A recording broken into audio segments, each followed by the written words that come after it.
Welcome to another session of Technology by Performix. I'm Ken Umansky, your host, as we explore more of the world of technology. I have with me today Jon-David as my guest. He is the Inaugural Chief Operating Officer at Memre.ai in Berkeley, California. Jon-David is a thought leader and influencer in the learning technology space. He continues to shape the future of education and training, driving meaningful change. Prior to his position as COO at Memre.ai, he was the Senior Vice President of Business Development at Memre.ai, responsible for launching the company's API-driven business and its first API product. He also has worked as Senior Vice President at Sarego, Mayfield Publishing, and McGraw-Hill Higher Education.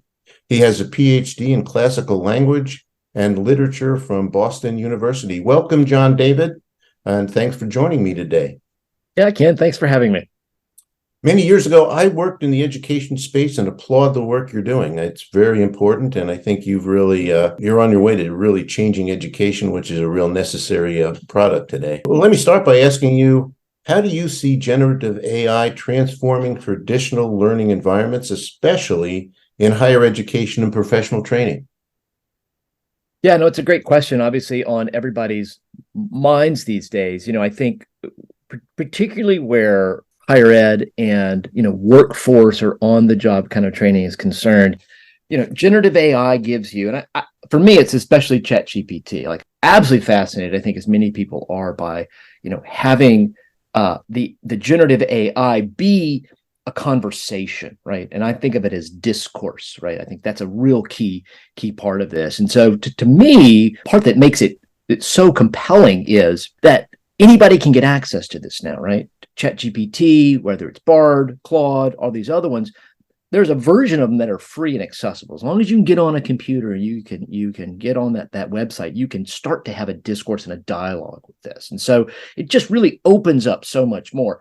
The challenge becomes, well, what do you do? How do you engage with that, right? And how do you do it in a way that gives you something out of it? And I think that's where people get a little hesitant of oh no, it's going to do things we don't want it to do, et cetera. But I think especially for where we are with job training today, where people need to build skills and they need to have different kinds and better kinds of knowledge, being able to interact with generative AI that can give you a safe, comfortable, non-judgmental space, if you will, to do that is very powerful. That's really a good answer and an explanation of how generative AI is affecting the educational space.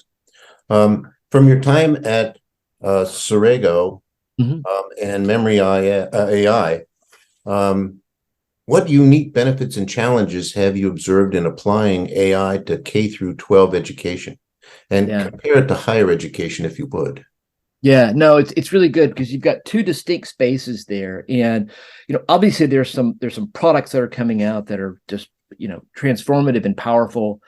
Saul Khan at the Khan Academy with Khan Amigo. I love that this concept, especially on the math side, where K-12 kids can get on there and they can interact with problem solving, not giving you the full answer, but kind of walking you through how a solution can be. You can get to a solution for whatever kind of math problem you're working on.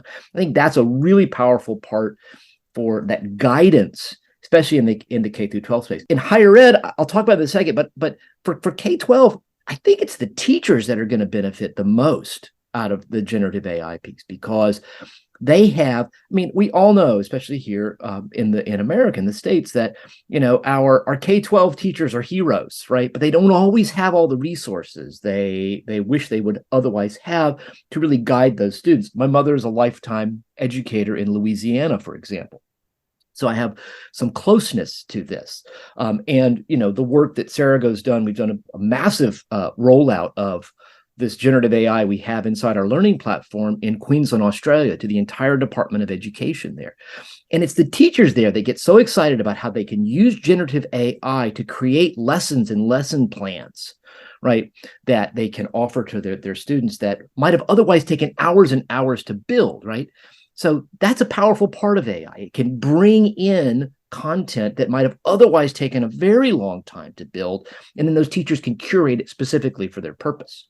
I think on the higher ed side, I've got two kids in college myself, and immediately last year when ChatGPT is coming out, I'm like, you've got to get on this and start using it immediately. Because, you suddenly got in front of you this brain that basically knows the universe, right? It may be, growing in its sophistication, but it knows everything. And you'll notice that ChatGPT keeps updating where it is on a timeline, right? It was like September of 2021. Well, now it's January of 2022 where its knowledge is, and it's able to.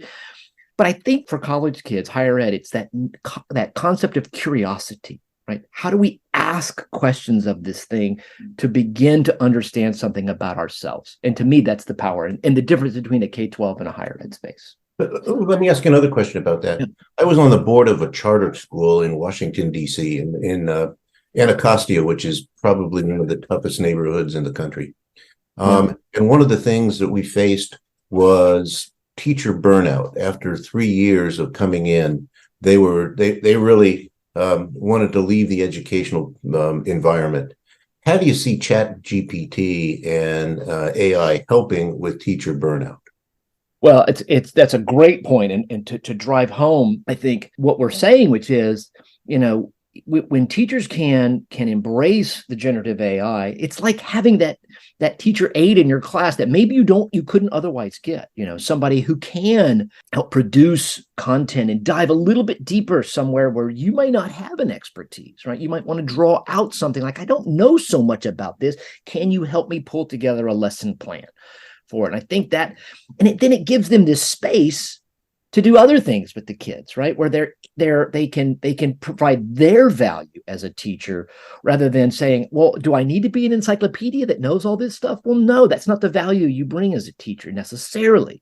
The value you bring is being able to bring pedagogy to the kids, right? It's a great ancient Greek word. Pedagogy literally means guiding children. That's what the word means. And so I think that's where, hopefully, I would think that teachers can have less burnout because they've got this teacher's aide with them like 24/7. Yeah, I think you're right. You've got a deep understanding of the educational sector, obviously. What ethical considerations should be kept in mind when integrating AI into learning and teaching process? Yeah, it's such a good question. And again, another one on everyone's minds. For me, like if I'm teaching a class or I'm guiding in this, I almost have no bounds on it. I'm like, you need to engage with this, be responsible as a person in how you're doing it. But what I find interesting is I think they're doing that. This is on the creator side, those who are creating these large language models that help produce this content that's coming out of generative AI. It's almost like taking if you've ever read Isaac Asimov, and the laws of robots, right? Which are, don't hurt humans, don't do things that are going to hurt them, right? Or directly or indirectly, right? And I think there's a command to the creators of AI to do that, right?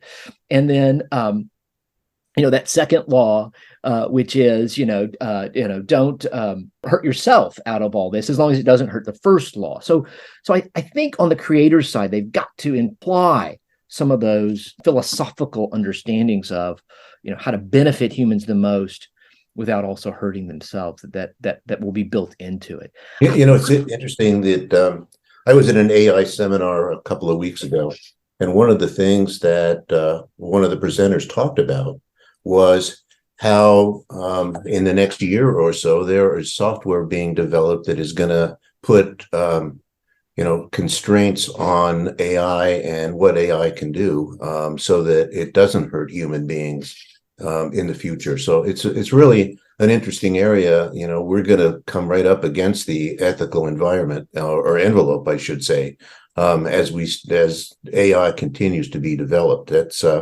think that's a critical issue. Yeah, I think it can be better than we are in some ways, right? Like our absolutely regulate is often harder, and if we can program it in, than the AI to self-regulate. Absolutely. You mentioned the importance of humans developing skills to effectively interact with AI. Can you discuss this further and provide tips on how to cultivate these skills? Yeah, absolutely. I mean, where we are today reminds me of when Google really became a centerpiece for searching, right? And Google's famous for having just that one page with the box, and you could type in. None of us were good at searching in the early days, right? It took Yeah. time to figure out, like, well, how do I find the thing I want to find? And so I think it's the same with generative AI, and especially the chat interface. And again, I call it discourse, right? Because it's deeper than just, it should be deeper than just asking a question to get information. You need to interact with it. So my tip to everyone is be curious, be super curious when you're in there. Keep asking questions, engage with the AI to get deeper and deeper into the thing you're working on, you're trying to understand or know. I mean, always question it, if it's right. If you can double check it, do that. But be curious, get in there, and learn how to have a dialogue with it, because it's just fascinating. The more that you dive deeper into it, and have that discourse. Yeah, I have a friend who's a professor at one of the universities on the East Coast. He has dealt with the issue, and it's an issue with a lot of college kids, how they use generative AI to do their work, and to take tests. Well, what he's done is he's prohibited them from bringing their computers to class, and he's back at the old school way of doing things with the blue books. Can you comment about how you control the environment so that that the students are challenged more? They don't get to use this as a crutch. It is a challenge. Hey, all of my exams were blue book exams when I was in college and graduate school, so I get it, and there's a deep value in being able to reproduce and from yourself, especially in written form, your understandings and deeper understandings of whatever topics you're doing in the class. So I think there's a moment when you're in class where something's not allowed, right? Where you need to reproduce from you and you alone. But I would say, like, outside of that, right? Like, absolutely engage with the AI, absolutely learn as much as you can from that. So I think that there's two parts to it. I would say if a faculty member is saying, "Hey, never ever use it," and I will know, it doesn't seem right. It's not going away. This is not a thing that's suddenly going to be like, "Oh, we're shutting this all down," despite what you may read on social media or other kinds of news outlets. It's not going away. So how do we deeply engage with this? But I would say to your friend, the faculty member, like, absolutely have those moments where the students, the learners, have to reproduce on their own. They should have those moments too. Absolutely is right. One more question, because we're running out of time a little bit. Sure. But considering the advancement of ChatGPT and Google's Bard, what future developments do you anticipate in the realm of AI-assisted learning and knowledge dissemination? Yeah, no, that's a great question. So I don't know if you started watching it, but there's a new show on Hulu, I believe. It's called A Murder at the End of the World, and it's doing something, I think, in that's definitely going to be what we're going to see eventually, and maybe soon, in next advances in generative AI. And we all know this is nothing new, but in the show, there's a young Sherlock Holmes-like detective, right? And she's bright and brilliant, and they're at this, retreat in Iceland, and there's an AI that can speak to them. It's called Ray, and so you can engage Ray and ask questions. But of course, there's a murder, and she has to solve the murder, and so she's using AI, asking questions of Ray to understand, like, all these different aspects of the murder or the scene or other things like that. And so, we all have a Google Assistant or an Alexa or a whatever in front of us sometimes. But wait till that becomes Ray, or it becomes Hal from 2001: A Space Odyssey. Remember, I mean, Hal's been around for a long time. Like, this concept of us not only discoursing right now, like through a chat on our computers, but in an actual dialogue, right, where we're asking these questions and it's personally interacting with us.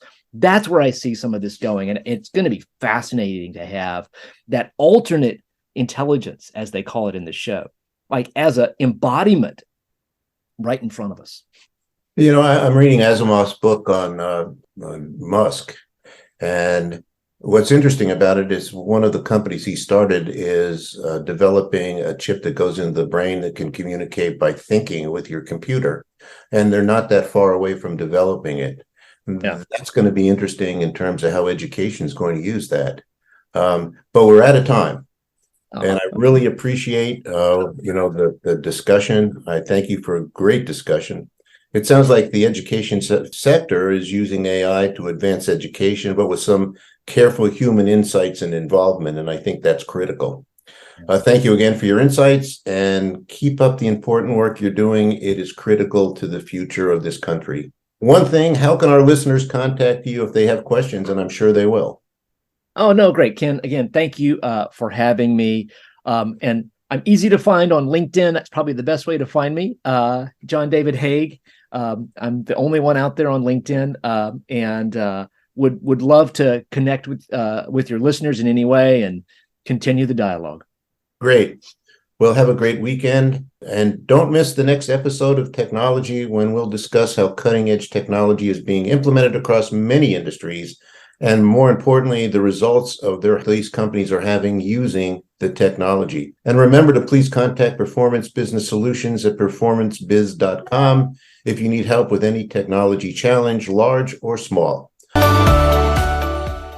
I'm your host, Ken Umansky. Until we meet again on another technology podcast, keep innovating.